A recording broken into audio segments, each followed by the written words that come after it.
आपल्या कुठलं तरी धक्का लागतो आणि त्यातून आपलं सर्वस्व संपवलं जातं अशी भावना येणं आणि त्या भावनेतनं कुणाचाही विचार न करता पोटच्या 3 मुलीचा, मुलाचा, बायकोचा, आईवडिलाचा विचार न करता आपण आपला जीव संपवावा आणि या ओबीसी आरक्षण वाचावं, या आंदोलनात आपली आहुती द्यावी अशी ही एकंदर घटना आहे। माझी सर्वच ओबीसी आत्ता जे मराठा समाजाला आरक्षण मिळाले त्यांना सुद्धा असा आताताईपणा कुठल्याही तरुणांनी करू नये। असा आताताईपणा केल्याने आपलं घर उघड्यावर पडतं, कुणाच्याही आरक्षणाला धक्का लागणार नाही आणि ओबीसीच्या आरक्षणाला तर धक्का लागणारच नाही याची जबाबदारी स्वतः सरकारने घेतली आहे, माननीय मुख्यमंत्र्यांनी घेतली आहे, माननीय उपमुख्यमंत्र्यांनी घेतली आहे, भुजबळ साहेबांनी घेतली आहे, आम्ही घेतली आहे।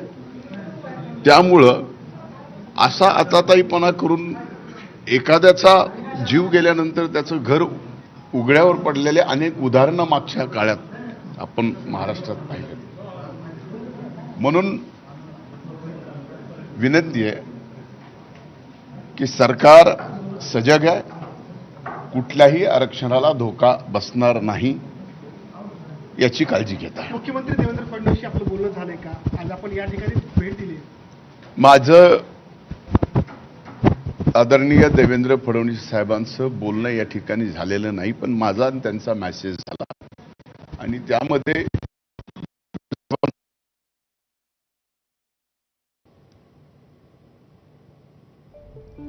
तर लातूरमधून धनंजय मुंडे हे सध्या माध्यमांशी संवाद साधत होते।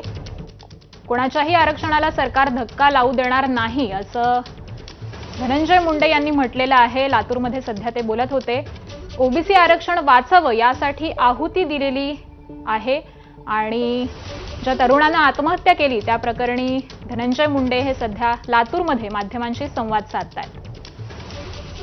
ओबीसी आणि मराठा तरुणांनी असा आताताईपणा करू नये, त्यांच्या कुठल्याही आरक्षणाला धक्का लागू देणार नाही हीच सरकारची भूमिका असल्याचं धनंजय मुंडे यांनी सांगितलंय।